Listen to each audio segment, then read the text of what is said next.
નમસ્કાર વિદ્યાર્થી મિત્રો, ગુર્જરી જ્ઞાન ગંગામાં આપનું હાર્દિક સ્વાગત છે। આપણે વિશેષણના અર્થના આધારે વિશેષણના પ્રકાર જોતા હતા। આજે આપણે આ વિડીયોની અંદર સ્વરૂપના આધારે વિશેષણના પ્રકાર જોઈશું। સ્વરૂપના આધારે વિશેષણના બે પ્રકાર છે, એક છે વિકારી વિશેષણ અને બીજું છે અવિકારી વિશેષણ। એમાં સૌથી પહેલા આપણે વિકારી વિશેષણ વિશે સમજીશું।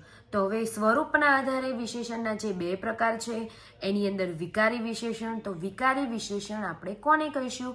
તો વિકારી વિશેષણ એટલે વિશેષ્યના લિંગ વચન પ્રમાણે। વિદ્યાર્થી મિત્રો, વિશેષ્ય ના ખ્યાલ આવે તો આગળનો મારો વિડીયો જોઈ વિશેષણ અને વિશેષ્ય એ ખાસ જોજો, તો જ તમને આગળના પ્રકાર વધારે સમજાશે। એટલે અહીંયા કહ્યું છે વિશેષ્યના લિંગ વચન પ્રમાણે વિશેષણમાં ફેરફાર થાય તેને વિકારી વિશેષણ કહેવાય। ફરીથી વિદ્યાર્થી મિત્રો, વિશેષ્યના લિંગ વચન પ્રમાણે વિશેષણમાં ફેરફાર થાય તેને વિકારી વિશેષણ કહેવાય। વિદ્યાર્થી મિત્રો, લિંગ વચન પ્રમાણે એટલે આપણને ખ્યાલ હશે કે લિંગ કેટલા છે આપણે ગુજરાતીની અંદર અને વચન કેટલા છે। લિંગ કેટલા છે? ગુજરાતીમાં 3 લિંગ છે, સ્ત્રીલિંગ, પુલ્લિંગ અને નપુંસકલિંગ, અને વચન 2 છે, એક વચન અને બહુવચન। તો આપણને વિકારી વિશેષણ એવું કહે છે કે વિશેષ્યના લિંગ વચન પ્રમાણે જો વિશેષણમાં ફેરફાર થાય તો તેને આપણે વિકારી વિશેષણ કહીશું। કઈ રીતે? આપણે હવે એને ઉદાહરણ દ્વારા સમજીશું। અહીંયા આપણને કહેવામાં આવ્યું છે કાળો, કાળી, કાળું, કાળા। તો સૌથી પહેલું ઉદાહરણ છે કાળો, તે શું થયું? પુલ્લિંગ થયું। શું થયું? પુલ્લિંગ થયું। તો કાળો એ વિશેષણ છે અને પુલ્લિંગ વિશેષણ છે।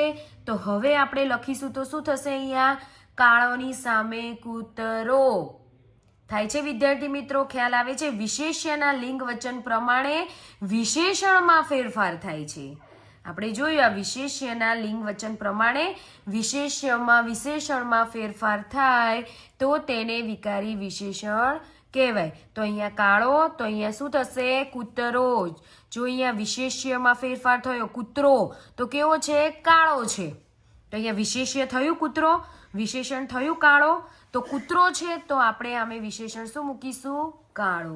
એવી જ રીતે બીજું ઉદાહરણ જોઈએ। અહીંયા છે કૂતરી, તો કૂતરી એ વિશેષ્ય છે, તો હવે આપણે એનું વિશેષણ કરવું હોય તો શું થશે? કાળી, એટલે આવશે સ્ત્રીલિંગ।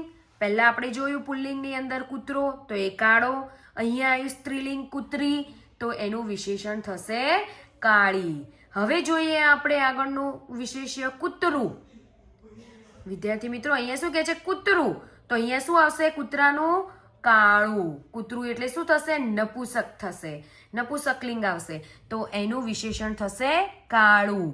અને જો બહુવચન કરીએ કૂતરા, તો એનું વિશેષણ આવશે કાળા। એટલે વિદ્યાર્થી મિત્રો, આપણે અહીંયા દરેકમાં જોયું કે વિશેષ્ય પ્રમાણે વિશેષણમાં ફેરફાર થાય છે। અહીંયા પહેલું છે પુલ્લિંગ, સ્ત્રીલિંગ, નપુંસકલિંગ અને બહુવચન। આ ત્રણેય આપણે અહીંયા વસ્તુ કરી તો ચારેયનું આપણે અહીંયા વિશેષણ બદલાય છે। વચન પ્રમાણે અને લિંગ વચન પ્રમાણે અહીંયા વિશેષણ બદલાય છે, જેને આપણે કહીશું વિકારી વિશેષણ। એવી જ રીતે વિદ્યાર્થી મિત્રો, આપણે બીજું ઉદાહરણ જોઈએ। અહીંયા છે જુઓ છોકરો, તો છોકરો વિશેષ્ય થયું, તો હવે આપણે એનું વિશેષણ વાપર્યું। શું વાપર્યું? છોકરો કેવો છે? સારો થઈ। તો અહીંયા પહેલું શું આવશે? પુલ્લિંગ આવશે, તો પુલ્લિંગની અંદર છોકરો, તો એનું વિશેષણ આવશે સારો। હવે બીજું વિશેષ્ય જોઈએ છોકરી, તો એ આવે છે સ્ત્રીલિંગ, તો એનું વિશેષણ આપણે જોઈશું તો શું આવશે? સારી। એટલે અહીંયા વિશેષ્ય સ્ત્રીલિંગ છે તો સામે વિશેષણ પણ સ્ત્રીલિંગમાં બદલાય છે।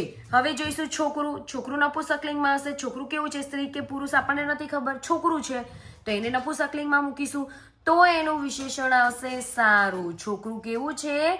સારું છે।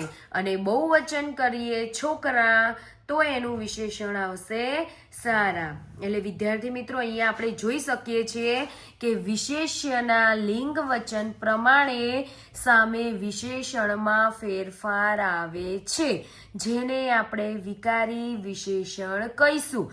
છોકરો છે એ પુલ્લિંગ છે, છોકરી છે એ સ્ત્રીલિંગ છે, છોકરું છે એ નપુંસકલિંગ છે અને છોકરા એ બહુવચન છે. તો સામે વિશેષણ પણ બદલાય છે. સારો, સારી, સારું, સારા.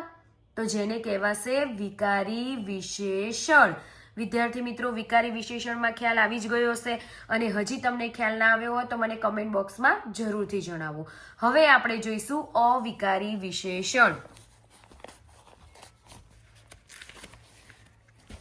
અવિકારી વિશેષણ. હવે અવિકારી વિશેષણ કોને કહીશું વિદ્યાર્થી મિત્રો? તો હવે વિકારી અને અવિકારી. હવે વિકારીમાં શું થશે? વિશેષ્યના લિંગ વચન પ્રમાણે વિશેષણમાં ફેરફાર ન થાય તો તેને અવિકારી વિશેષણ કહેવાય. વિદ્યાર્થી મિત્રો, ખ્યાલ આવે છે? વિકારીની અંદર શું હતું? વિશેષ્યના લિંગ વચન પ્રમાણે વિશેષણમાં ફેરફાર થતો હતો. અવિકારીની અંદર શું છે? વિશેષ્યના લિંગ વચન પ્રમાણે વિશેષણમાં ફેરફાર ન થાય તો તેને અવિકારી વિશેષણ કહેવાય. છે ને સહેલું એકદમ? વિકારી વિશેષણની અંદર વિશેષ્યના લિંગ વચન પ્રમાણે ફેરફાર થાય તો એને આપણે વિકારી કહીશું. અવિકારીની અંદર વિશેષ્યના લિંગ વચન પ્રમાણે વિશેષણમાં કોઈ જ ફેરફાર થતો નથી, જેને કહેવાય અવિકારી વિશેષણ. એનું પણ ઉદાહરણ આપણે જોઈએ. અહીંયા ઉદાહરણ છે, જુઓ. છોકરો, વિશેષ્ય શું છે? છોકરો.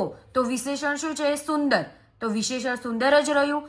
પુલ્લિંગ છે છતાં પણ વિશેષણ સુંદર રહ્યું. એની અંદર કોઈ ફેરફાર થતો નથી. હવે બીજું જુઓ. છોકરી, તો એ સ્ત્રીલિંગ આવે છે પણ વિશેષણ શું આવે છે? સુંદર. અહીંયા તમે જોઈ શકો પુલ્લિંગની અંદર પણ સુંદર છે, એની અંદર પણ ફેરફાર નથી થયો.